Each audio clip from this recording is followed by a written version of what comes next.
This is awesome. Oh, Clark, hey. Good to see you among the living, man. Check it out. It's the latest talent mix. Thanks, Pete.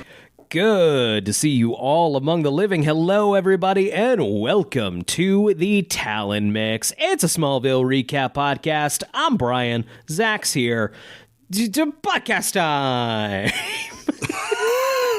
Are you ready to talk about Clark and his sad little birthday party? Damn it. I mean, actually, I am. That was the most excited I was this whole episode. At the sad little birthday party? The sad little birthday party is the best part of the episode, I think. I love a sad little birthday party. Zach, man, we were talking... Sorry, go ahead. No, we can get into it when the episode, we start doing the recap. I was just going to say, it's like they went out of their way to plan the saddest surprise party that you could imagine. Yeah. You're not wrong.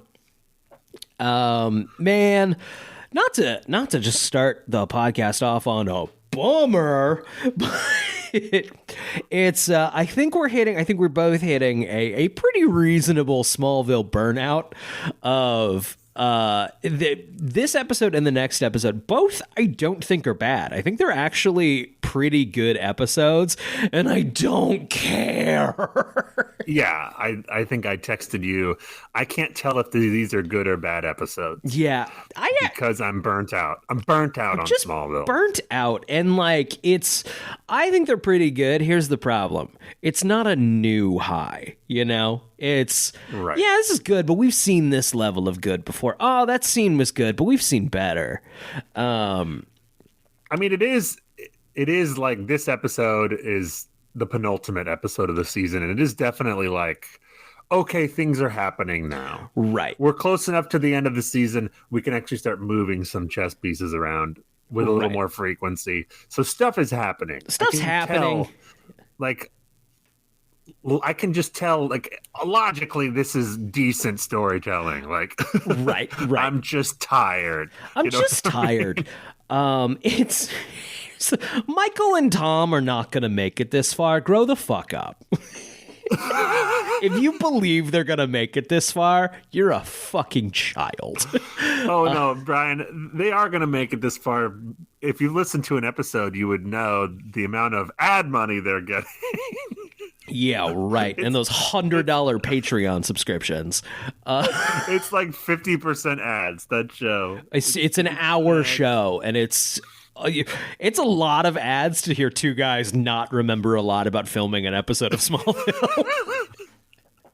And we say this as fans of those guys.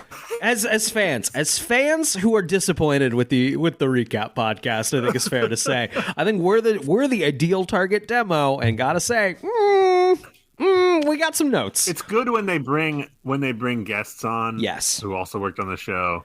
Particularly the writers have a little more insight. Yes, into story beats and stuff. Yeah. And their $100 Patreon. Their $100 Patreon. Just want to throw out there, our Patreon is $5, and we'll be the first ones to tell you, don't do it. That's a silly use of your money. Thank you, everyone who has. There's a link in the description to it. It's much appreciated. The $100, I mean, I think there's tiers, but the $100 one is the one where they read your name aloud on. Every single episode ends with them reading off 100 names. Got it. Wow. Yeah. Wow. I'm cringing. Wow. Cringing. Wow. All right. I guess we should get into this episode. Because we looked into it because we wanted to abuse it. We did want to abuse it. I still want to abuse it. I disappeared for a second. Sorry if it's awkward. It's all right. You're back. You're back. You didn't disappear from me. You've been here the whole time. All right, guys. Oracle, it's the 21st episode in the 5th season of Smallville. It's the 109th episode overall. It aired May 4th, 2006. Oh, I was talking about the burnout, because I guess I should mention, we've talked about it before. We are going to take a break from Smallville after this season. We're going to finish the season. We're going to, this episode, it's another episode after this. We do our season wrap up, and then we're going to do Batman for a couple of months. And we're both looking forward to it, big time. We're gonna do the Batman movies. Yes. We did all the Superman movies except for the team up ones. And right. Now we're gonna do all the Batman movies, and then we're gonna do the team up movies and see if it kills Brian. It will. It will.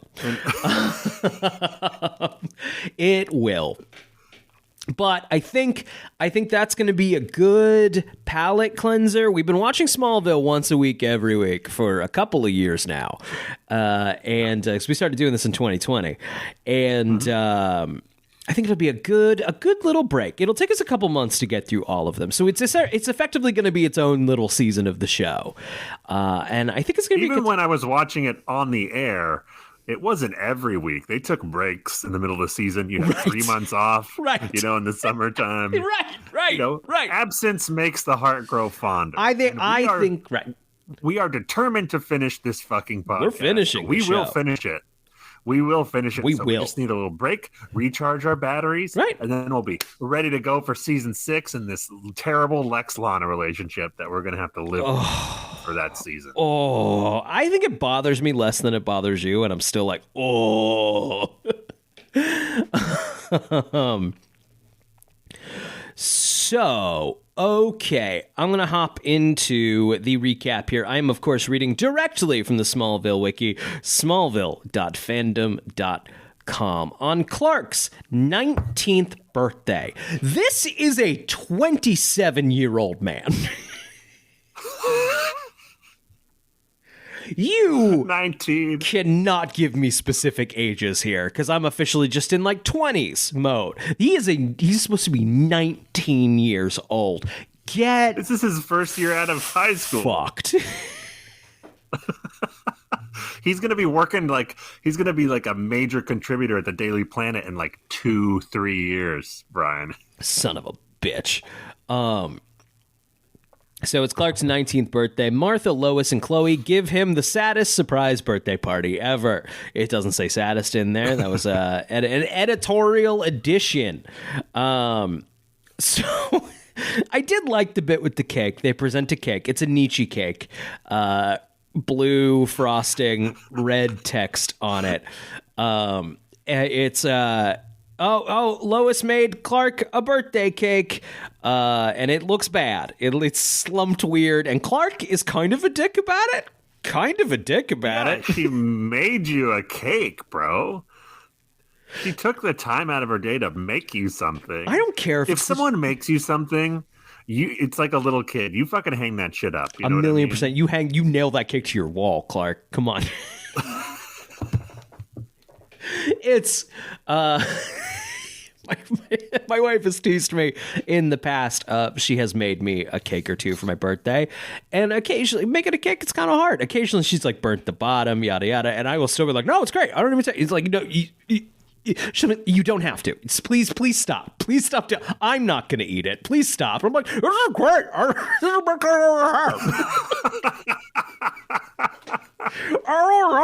Smart. Because that's what you do. Because that's what you do when someone makes you a cake. You eat that fucking cake. Absolutely. Yes. Mm-hmm. I even like if someone gets me a present and I already have it, and they go, "Do you already have it?" I lie. Yeah, you don't. I say, "No, I don't already have this." No, they don't have to know that at all. I'm going to go home and enjoy it. I know I'm going to enjoy it because I already have it. There you go. I have, and I'm sure I've told this on the podcast before, I have two very notable interests in role-playing games and in Teenage Mutant Ninja Turtles. And a Secret Santa gift more than a handful of times has been someone tracking down a copy of the Teenage Mutant Ninja Turtles role-playing game from the 80s. And it's always very nice because it's not... like in print. You can't just go on Amazon. You have to like get it from eBay, right? So it's always very nice, and it's always the same crowd. It was always the same crowd at the same office Secret Santa watching me get it and going, "Oh, this is awesome." And you have to do the performance. Oh, cool. Honestly though, I have 3 copies of that game now. I love having 3 copies of that game. That is not at all ironic. Different locations. That's it. Keep them in different locations for safety reasons. That's it. I have 3 copies. They're actually all in fantastic condition. And it's an awful role-playing game that I'll never play, but I love having it. It's a truly terrible, unplayable game. So it's a small and subdued party with the noticeable absence of Jonathan. Lois gives Clark, "Happy birthday, your dad's dead."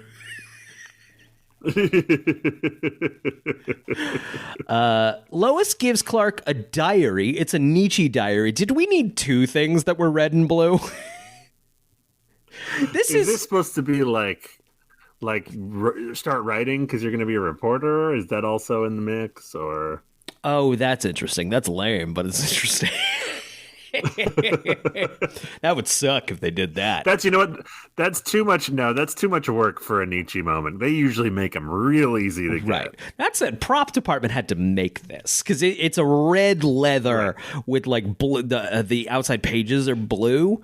The prop department had to make this, and they already made the cake. 2 Nietzsche things in one scene is a lot. Smallville, we fucking get it. You're the ones now adamantly making sure this isn't a Superman show. Why? When you got 2 fucking Nietzsche moments in one fucking scene. Okay, Lois gives Clark a diary. Martha gives him a card that Jonathan bought him before his death. Inside are a pair of baseball tickets. Those are bought like quite a while in advance, huh? He died like a while ago. Here's my question. Was it even baseball season when he bought those tickets? Yeah, right? Like, that could... Didn't he die in, like, January? Was the schedule released yet? Right. Before spring training. What if they weren't fucking... How did you... Jonathan? How'd you get to... And then also, so you got the tickets, and then you filled out the... It's his 19th birthday. It's not like it's his 21st birthday, you know? Like... Also... Did you notice the bit that the game was in Milwaukee? I also noticed the game was in Milwaukee. Why was the game in Milwaukee? Why couldn't the game just be in Metropolis? Why not yet? Still a 3-hour drive. Why was it in Milwaukee? Why wasn't it just the fucking Metropolis baseball guys? Was he going to fly? Was Johnny K going to fly them up there? Or just be like, Clark, can you just put me on your back and let's go on a little trip to Milwaukee?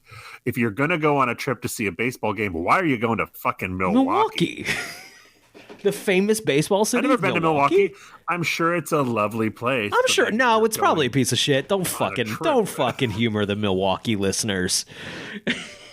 You fucking know what you did. You know what you did. Like, Metropolis is supposed to be this big city. If someone in LA got Lakers tickets and they were like, we're going to go somewhere else to watch the game, no one's coming up to Portland. Yeah, no one's going like, we're going to go see them. Hey, you see the Blazers and the Lakers play up in Portland. Also, you're going to go to another cool city. I don't know. Also, baseball? They were football guys. Yeah, but the football season, he wouldn't line up with his birthday. I guess be able to buy the tickets. I guess so, but it was still just like, oh, your dad in baseball. Do we? He was a football guy. he's never mentioned it before. Yeah. Now I know most sports people also like a wide range of sports. They're not just their one fucking thing. But also, I haven't seen it in 5 years of this fucking show. I don't think he's mentioned baseball one time. Football. They got a basketball hoop outside, but I ain't seen that man throw a baseball. I ain't seen Clark with a bat. Something's fishy here. I also like how the writers were like, I don't want to come up with a present from Chloe, so just have her say she can't afford one. Yeah, right. IOUs, something about IOUs. Although she could have, I was like, is she going to give him a pamphlet for Nexium? Just a little brochure as a gift? It's a self-help group. Here's a gift card for one free sex branding. Oh. I was going to say seminar. No. That's great. No. Okay, so inside our pair of baseball takes later, Clark goes to the cemetery to thank Jonathan for the tickets and is shocked to see a vision of Jonathan standing next to him because John Schneider is still on the payroll. He's really good in that scene and actually in the whole episode. John Schneider's bringing it. Yes, he is. Why? Why? Oh, right. He died on the 100th. They killed him on the 100th episode. That's why. But like, why not kill him here? Especially since like you got to keep putting him in episodes because he's still getting paid. I think it was because they were looking for a big thing to do on the 100th. I think that was just it. It was like we're going to do something big on the 100th episode. Yeah, and I guess that's all it is. But it's weird to still have the guy on the payroll. So it's like, well, we gotta throw him into a couple more, I guess. I guess Milton or spoiler alert, but Milton Fine's gonna be fucking Johnson for a while. Yeah, Milton Fine, and we're gonna have fucking videos of him that they'll find, and he'll meet him in the fucking Flatliners episode. So because he's still in the main credits for the whole rest of the time. Which I'm sure worked out great for him. I'm sure because he got paid every single episode. I'm sure still.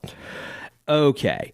So Jonathan tells him that he must kill Lionel Luthor to save the world. I have a question, but we'll talk about it later. I have a nitpick. Okay. I feel like Clark would be able to tell the difference between a ghost and Brainiac. I agree. He would be a little inquisitive. If you saw a ghost, wouldn't you be like, hey, are you really a ghost? Or are you one of the weird supernatural things that happens here all the fucking time? Oh, every fucking week, you might say. Right, yeah. I have X-ray vision. Maybe see what's going on here. Yeah, right. You didn't X-ray vision ghost just to see anyway? Right, even Hamlet was like a little skeptical. The next morning, Clark tells Martha what he saw, but she says that grief can play tricks on the mind. Martha talks about how, like, I wake up and I think he's there, and like, Martha, that's different than I had a full conversation with my dad in a graveyard, and you know it. And you know it. Yeah. Also, again, we're in Smallville, Martha. We're in Smallville, Martha. Weird shit's going on. We've seen ghosts before, like. And my sad 19-year-old was like, Dad said I have to kill your not boyfriend. That made me be a little concerning. Right, yeah, that's like, oh boy. Oh, like that. Yeah. Whoops. So Clark admits that he's seen Jonathan's ghost before and speculates what Lionel might be up to. Clark goes to the Daily Planet to tell Chloe about the vision. He is suspicious of Lionel and mentions that Lionel was the first to help Martha when she was being blackmailed. Chloe is skeptical, but agrees to help him investigate Lionel. They break into Lionel's office and search his calendar, where they find 2 future appointments. One is with a reporter, and the other is due to take place at the Pentagon to discuss the weapon, quote-unquote. Clark thinks Lionel plans to use him as a weapon. Pretty down the middle. I don't have a ton to add. I don't know about you. This is what I think Chloe actually makes it. Sorry, go ahead. Chloe actually makes a Hamlet reference. I wondered if that's what that was. I didn't. Yeah, hand me a cloak and call me Horatio. Right. Is what she says. Right. I figured that was maybe Hamlet, the fucking ghost one. I didn't know for sure, though, because I'm not a fucking dweeb. I don't do fucking homework all the goddamn time, fucking reading Shakespeare like some fucking dork. You ever read a book? Fucking boring, dude. Weird take from Brian. Hot take. Books suck. This is my new take. Boo, books. Boo. I mean, in fairness to William Shakespeare, they're plays. They're not books. So, like, they're meant to be performed. In English class, it was thrown on my desk as a book. I've never actually seen Hamlet. I think that's one of the reasons.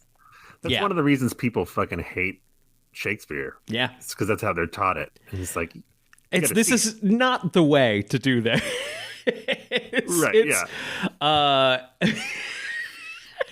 It's also, and like, I guess we do have to study Shakespeare, right? It is the Michael Bay of drama, if you will. I don't know what that was. I don't know what that was. But there is something to, right, of just showing a bunch of like tired high school students like, look at all these old puns, huh?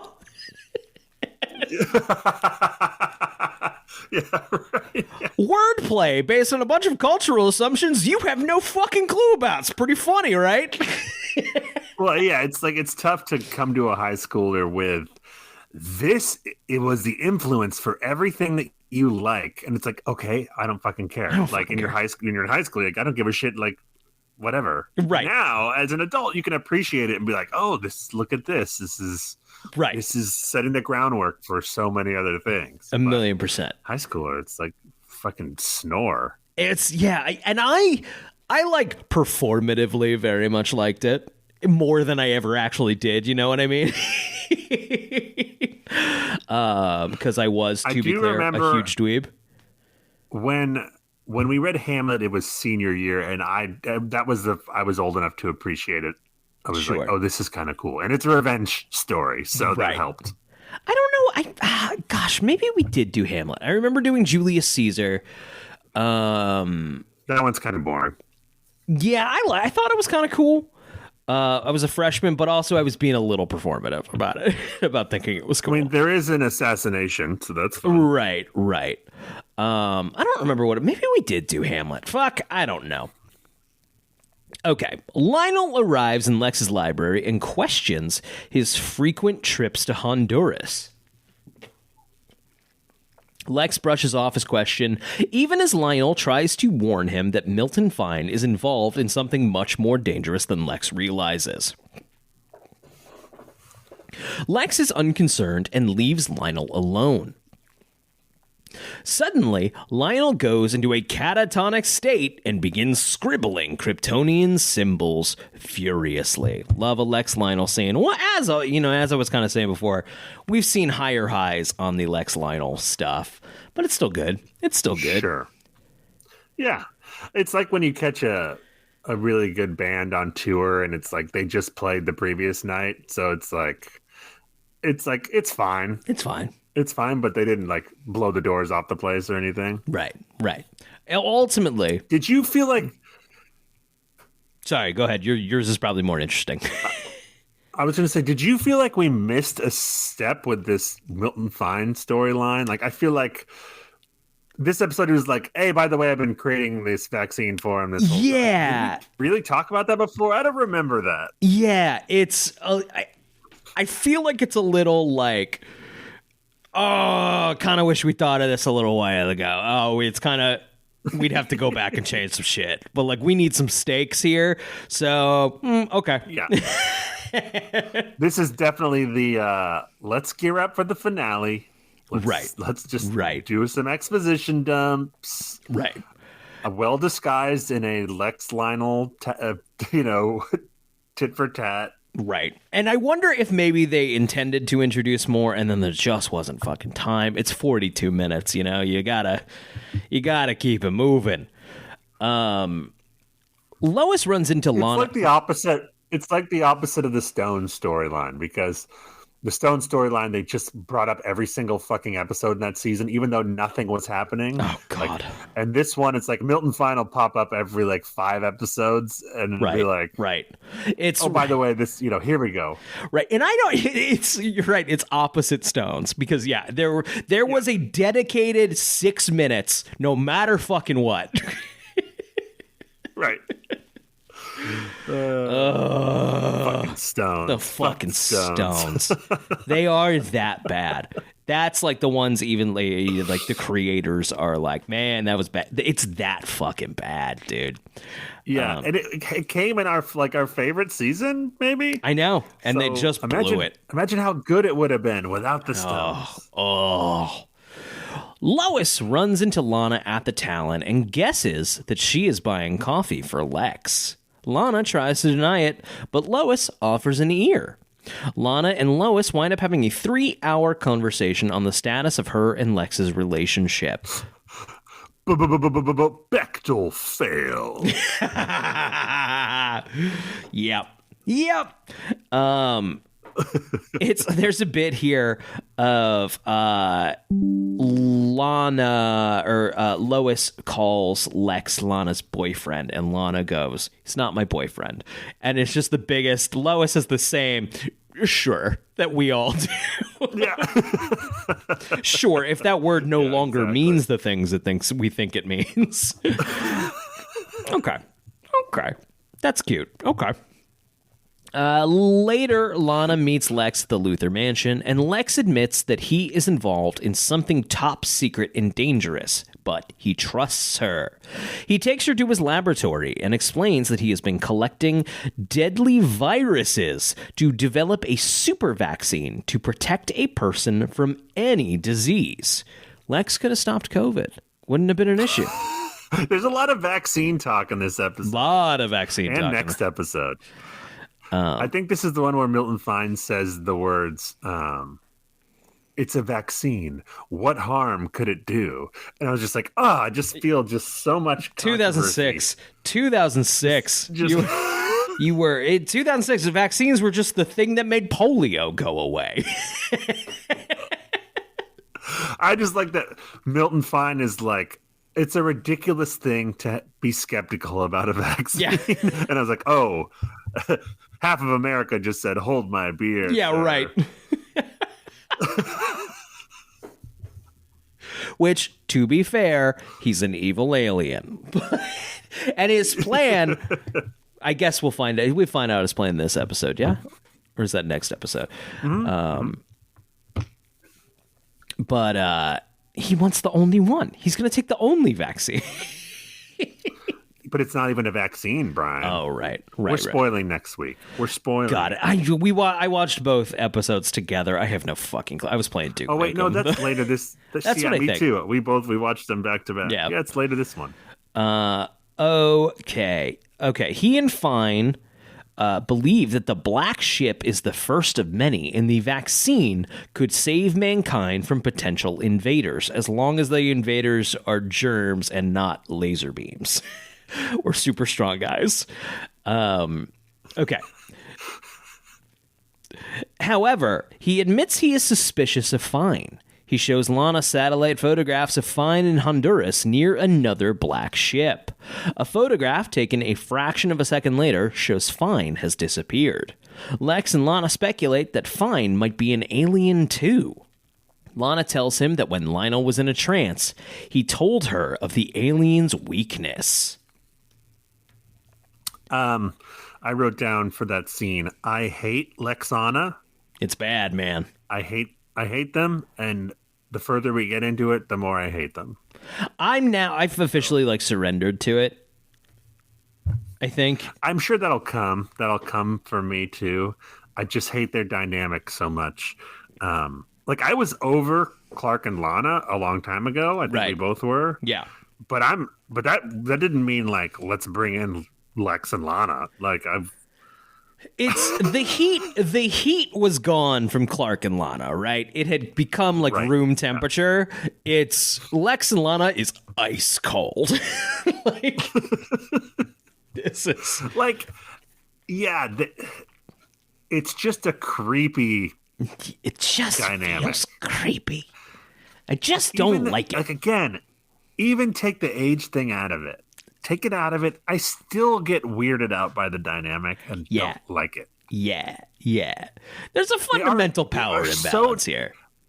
They are very toxic with each other. Yes. It feels gross. Yes. It feels gross. It's like a couple that is being too intimate in front of you. Yeah. And or arguing or like having, I know that you're just like, you see a window into their relationship that you didn't want to see. And you're like, hey, can you guys go talk somewhere else? Because I don't want to hear this.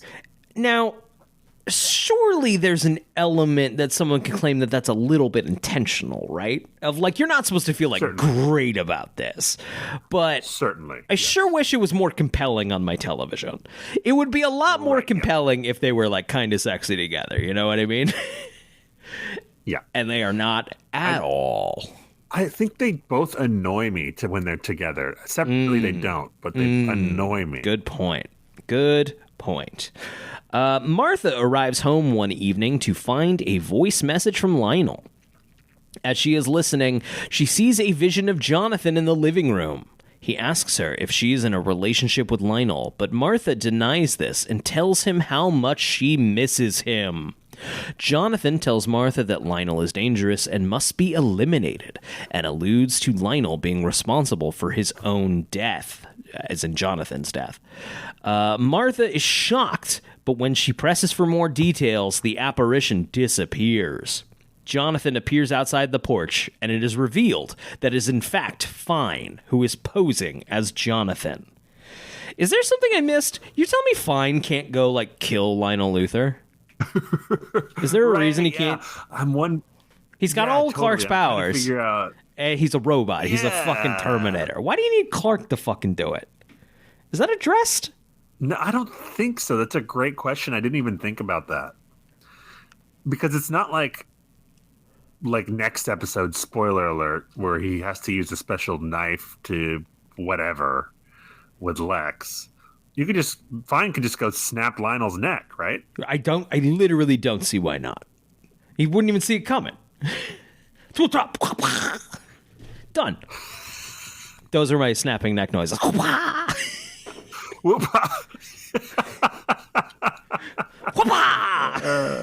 If a neck made that sound when I broke it, I would be concerned. That's you wouldn't have a lot of concerns. You would just broke a neck. So you have a lot of concerns now, brother, because you just committed murder. Gotcha. Martha tells Clark what Jonathan told her, and Clark tells Martha how he thinks Lionel is going to try to use him as a weapon. Martha says Jonathan also suggested that Lionel had something to do with his death. Love that paragraph that just reiterates the other paragraph. I like that Martha insinuate, or she says, like, do you think Lionel would tell Lex or something like that? And I love that Clark immediately shuts that down. He's like, absolutely, there's zero chance Lionel would tell Lex. Nah. Like, Lionel, like, even if Lionel has evil intent, he's not sharing information with Lex. Hates you know that what guy. I mean? Right. All right. No, Lionel simply, you're right, even if we're helpful, Lionel simply gets off too much on being withholding. Right, exactly, yeah. He needs to be holding all the cards. Yes. That's not the game, Lionel. All the cards, me. Other people have to have cards to play the game. No. Uno.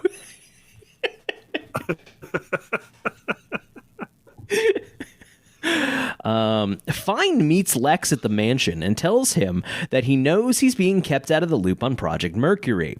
Lex tells him he knows that Fine is not in the CIA. Lex says he won't give Fine the vaccine while he's unsure of Fine's motives.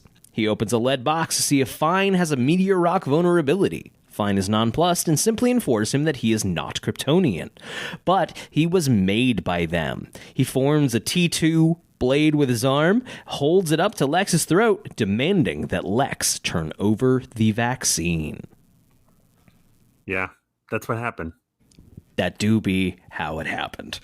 Chloe tells Clark that she researched Jonathan's cell phone records and that Jonathan and Lionel were in communication for weeks before his death, the last call coming an hour before he died.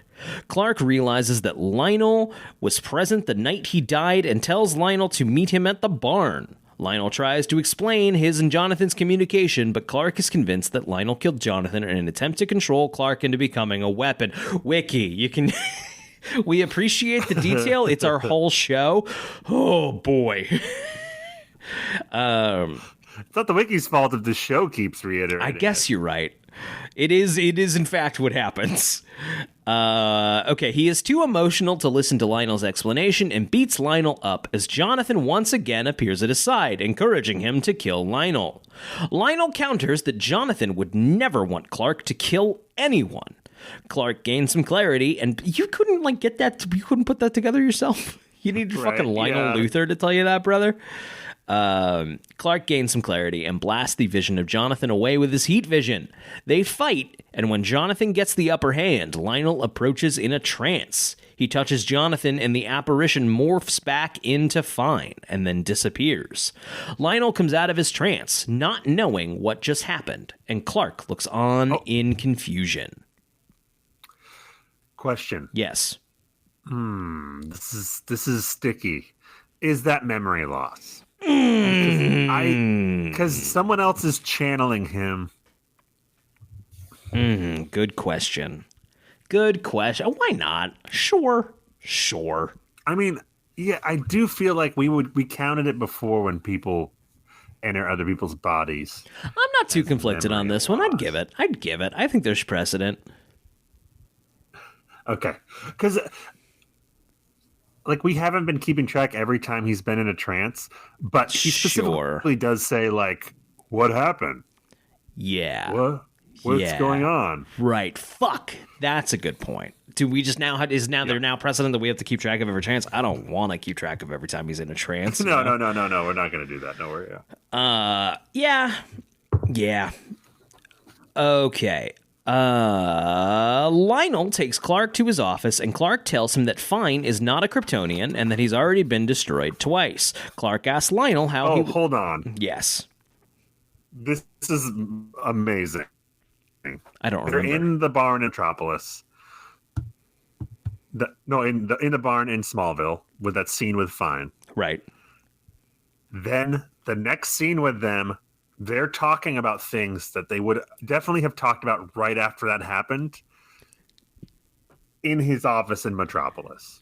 3 hours. Let's continue this conversation 3 hours away from here. Did you get into a car? Did you get on the train? Did you sit in silence? What's going on in 2006?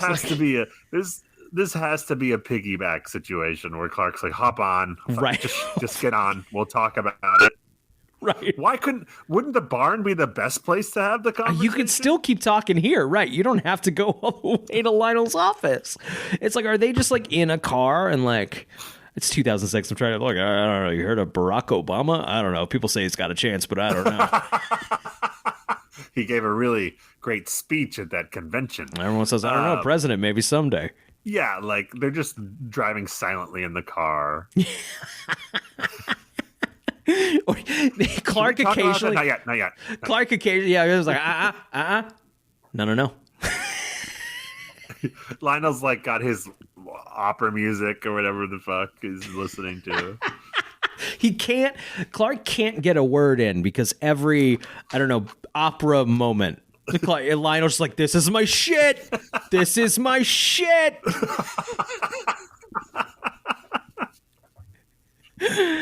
Lionel takes Clark to his office, and Clark tells him that Fine is not a Kryptonian and that he's already been destroyed twice. Clark asks Lionel how he was able to destroy him. Lionel doesn't know for sure, but reveals an entire closet full of papers covered in Kryptonian symbols that he has written himself. He says that whatever voice he is channeling must be meant for Clark. They give him a notebook full of Kryptonian notes to Chloe, who agrees to try and decipher them. Oh, great. Cool. Right. They bring the Kryptonian symbols. Lionel, Clark, and Chloe are in the middle of the Daily Planet bullpen having this conversation, not whispering, about all this shit that's going on. For a really secretive guy, you're just having this conversation willy-nilly, bud. And then just hand them to the 19-year-old. All right, figure out this alien language. She's yeah, they figured out Egyptian hieroglyphics by recognizing patterns. I'll scan them and see if the computer... Oh, if only fucking Christopher Reeve's character had thought of that, I guess. Chloe apparently is Robert Langdon. Da Vinci Code reference. Yeah, my wife has described Robert Langdon as Jack Reacher for cucks, and that is a phenomenal description.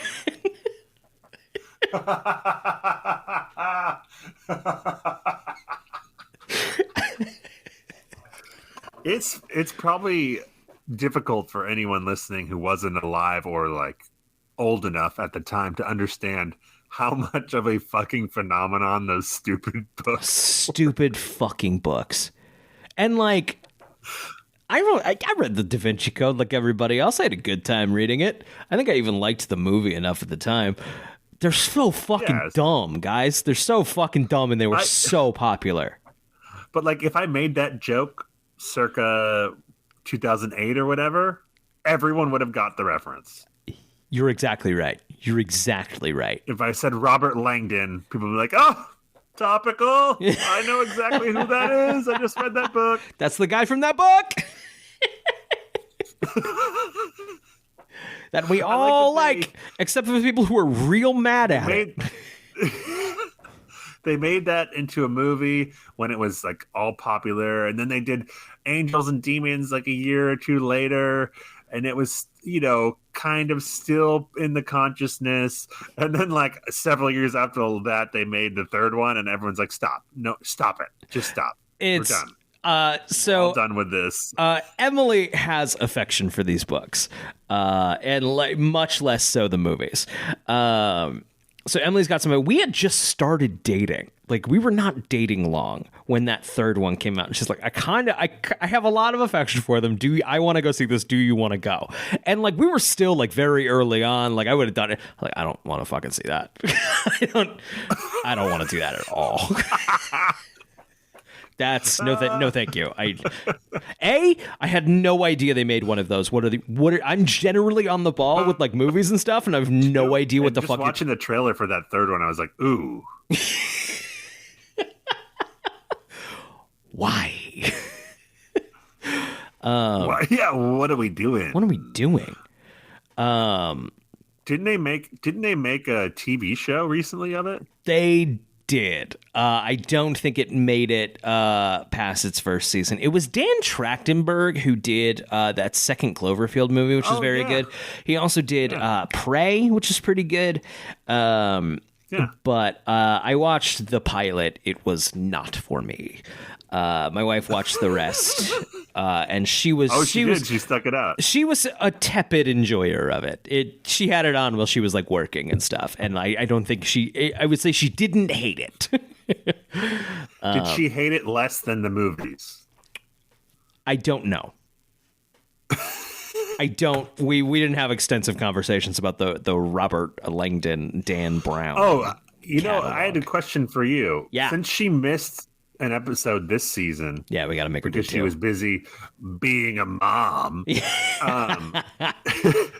Did she owe us 2 next season? She owes us 2 next season. She owes us 2 next season. She wants to do a Batman, but that doesn't count as she's got to do 2 fucking Smallville. She can't just come to a Batman. That does not get credited to her account. She is in debt to this podcast. Does she have a Batman that in mind? No, she's gonna think about it. I mean, it's my gut tells me she wants to be on Batman and Robin. I mean, who doesn't want to be on Batman and Robin? Who doesn't want to be on Batman and Robin? Maybe we like a lot of them. So I don't quite know which one she's gonna pick. There's a Lego Batman is a strong contender. I'm back. Should we just take a flyer and reach out to Arnold Schwarzenegger, see if he wants to be on the Batman and Robin podcast? He's the only one who hasn't really talked about that movie. I bet I think we could do it. I think that would launch us into the stratosphere. If we got Arnold for the Batman and Robin. If we got Arnold for the Batman and Robin, I don't think there would be another episode. I think we peaked. We peaked as people.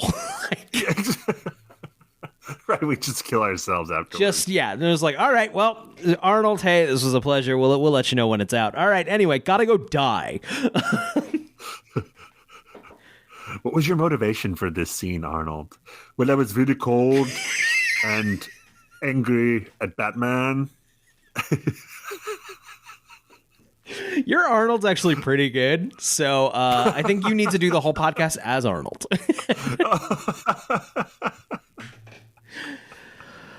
Okay. Oh. God, I just want to get through this episode. Yeah. Okay. Let's see. Voice is meant for Clark. They give Chloe the notebook. Lionel thinks the virus is just part of whatever Fine is trying to accomplish. Chloe admits that Lana probably knows something about it. Lana and Lois arrive at her dorm room to find Clark rifling through Lana's things. She has several pictures of the black ship. Lois exits quickly, and Lana is extremely angry at Clark. He tries to tell her... What's that? Clark. You have super speed. You have super hearing. Motherfucker, did you want to get busted? Did you want to get busted? How does anyone ever catch you off guard? Seriously. I don't understand. And Chloe lives with her. Couldn't Chloe go look through the shit? This would yeah, right. This would never happen to Batman, and he doesn't have fucking powers. No, they would be walking in, and they'd be like, "Oh, what's that?" And the window's open. And Right. That's it. Batman never gets caught like a bitch. This is why we have to do a whole season of fucking Batman shows now, because of this kind of shit, Clark. Because we fucking sick of this shit, Clark. Okay. She has several pictures of the black ship. Lana's angry at Clark. He tries to tell her that he is worried that Lex is involved in something very dangerous and urges him to tell him where the lab is. This is an okay scene. Once again, we've kind of seen better. There's Kristen Crook is doing good work. Tom's doing good work. That's it. I can't say it's that. It's nice to see them actually mad at one another. Yes. Lana actually finally being like, actually, you kind of suck. Yeah, fuck you. You were a bad boyfriend. There's some really good Lana and Lex fuck yous to Clark in the finale. Yes. Where they just really let him know. I think this episode's got a really good one, too, at the end with Lex. Yeah. Okay, Lex confronts Fine at the lab because he believes Fine is going to unleash the deadly virus onto the population. However, Fine states he only needs one dose. He merges the virus with his own makeup and injects Lex. Lex collapses and Fine destroys the lab. Clark arrives and sees Lex on the floor, but he speeds away after Fine. Lex has his doctor check him out, and the doctor claims that Lex is healthier than he's ever been. Clark arrives. I love how not concerned this doctor. Yeah. He's like, all the vitals are fine. Like, he just got injected with a weird vaccine. The doctor wouldn't be like, let's wait, let's check back in a few days. Right. Let's monitor. Right. He's like, no, You're fine. Yeah. He got a doctor from Smallville Medical. Well, right, because he's like, injected into your body? No. Things come out of the body, not in. I'll check the manual, but that doesn't sound right. That sounds scary. A shot? No, thank you. Yuck. I don't do needles. I don't do needles. Your vitals are fine. I gotta go.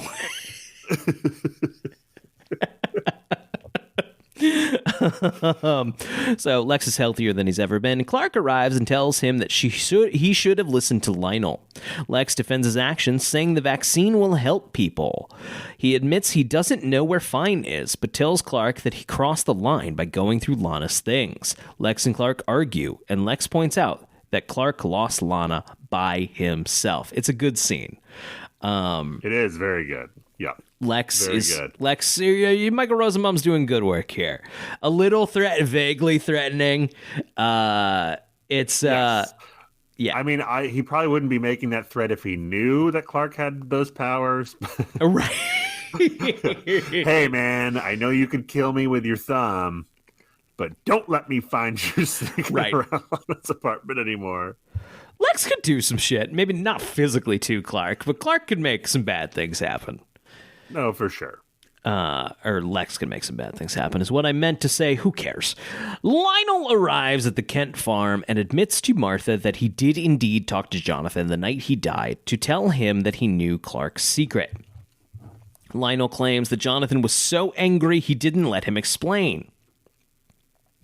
Martha does not reply, and Lionel leaves, saying that at least he was honest. Yeah, he does a really good apology, and then he ruins it by being like, I just want you to remember, at least I was honest. And then being like, maybe you'll forgive me in time. It's like, shut up, just apologize and go. Stop. Apologize and leave. Stop. Time to go, Lionel.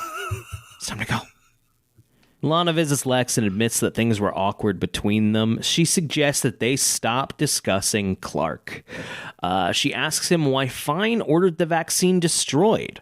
Lex notices a mark where he was injected. He then cuts his finger on a corkscrew and is shocked to see it heal instantly. Wolverine. If they just made Lex Wolverine for a couple of episodes, I think that'd be a lot of fun. Just literally Wolverine. Yeah, I mean, Wolverine's Canadian. Do. In this scene, I can't remember the context. Lana was saying something about Clark, and Lex says Clark's specialty is barging in where he's not wanted and making you feel like you did something wrong. And I'm like, yes, that is a fair thing to say, but his specialty is also barging in and saving you both literally hundreds of times. Yes. So, like, come on. Okay. Lois finds Clark brooding alone in his loft, and he admits that he is upset that Lex and Lana are forming a relationship. Lois tries to console him, suggesting that he gives Lana some space. She speculates that maybe Lana might not be the one that's meant for Clark, after all. It's a Nietzsche scene. This whole scene is a Nietzsche scene. Clark appreciates her advice, but they are interrupted by Chloe. Lois exits, and Chloe comments that Clark handled the birthday party very well. Clark admits he really missed his dad, and Chloe reminds him that Jonathan gave him many more valuable gifts in Clark's upbringing. She changes the subject and shows him a repeating pattern in Kryptonian symbols. Clark translates it to read, Zod is coming. Lois and Clark are the anti-Lana and Lex. Yes. The opposite. Give me more. Give me more. Give me more. This is good. I'll take more. They have actual kind of chemistry. Yes. Okay. Looking here for anything interesting. Did you notice that there's a lot of night episodes this season? That's interesting. I don't know if it's just to give it like a darker vibe. Or is it like a scheduling or budget or something? It's dark. It just seems dark a lot on the show. Night is harder than day, right? Sets. Right. Most of it is sets too. Yeah. So maybe it is just let's mix it up. Yeah. Interesting. Let's see. Okay. This is the final episode that features Clark, Chloe, Lex, Lana, Lois, Martha, Lionel, and Jonathan together in an episode. Oh. I assume Jonathan's the missing piece there. Yeah. The birthday banner and cake are made up of the Superman colors, so is the journal. Okay, Milton Fine speculates that the custom of toasting a drink originated from a host sharing his potentially poisoned beverage with his fellow diners. Other originators of the custom involve the host sampling the beverage, then raising his glass. Blah, fucking boring. Boring. Let's see. According to this episode, May 3rd is Clark's birthday. And as the spirit of Jonathan, Brainiac is like an apparition and disappears before Clark and Martha's eyes without a trace. But when he blitzes away from the farmhouse, the usual sound effect can be heard. The sound effect, the speedy sound effect, is for our benefit. I don't think that's necessarily diegetic. You know what I mean? You don't think that's happening? Right. Sometimes it seems like it's supposed to be, and sometimes it's not. Interesting. I don't know. That is, you know what? I was annoyed. No, Wiki's right. That's interesting. If something drove past you really fast, you would hear the. That's true. That's true. Sound. Maybe because it was just such a short distance, it wasn't as big of a deal. Yeah. Let's see. That's it. That's all for this one. It's a good episode. Good's a strong word. It's a good episode of the show, a bad episode of this podcast. Yeah. I don't think we've told the people, unless you did while I was gone, we are dealing with some serious technical difficulties this episode. Man. So if it seems off, it's because it is. Yeah. And we're struggling through it. This was just fine enough to get through it. Yeah. If it's like this next week, we will not be recording. No, we'll have to figure something out here. I'll be moving soon, so it's going to be a whole new situation anyway, but we'll figure it out. Yeah. All right. So with that said, let's get the fuck out of here. Hey, this is our Smallville recap podcast. Thank you for listening. We got, hey, there are pages, and on those pages, there are places where you can do like little ratings and reviews. Those are nice. Maybe don't talk about all the technical difficulties we've been experiencing lately. Right. Yeah. Maybe don't review this specific episode. That would actually be great. Actually, you know what? This week, no stars, no reviews, please. We do have a link to all of our other stuff in the description, including a Patreon, if you were so inclined. Zach, do you have a question for the Smallville gods? Is this our worst episode? That was the wrong button. I hit the wrong button. Just as that answers the question. That answers the question. Answers the question. Good night, everybody. Yeah!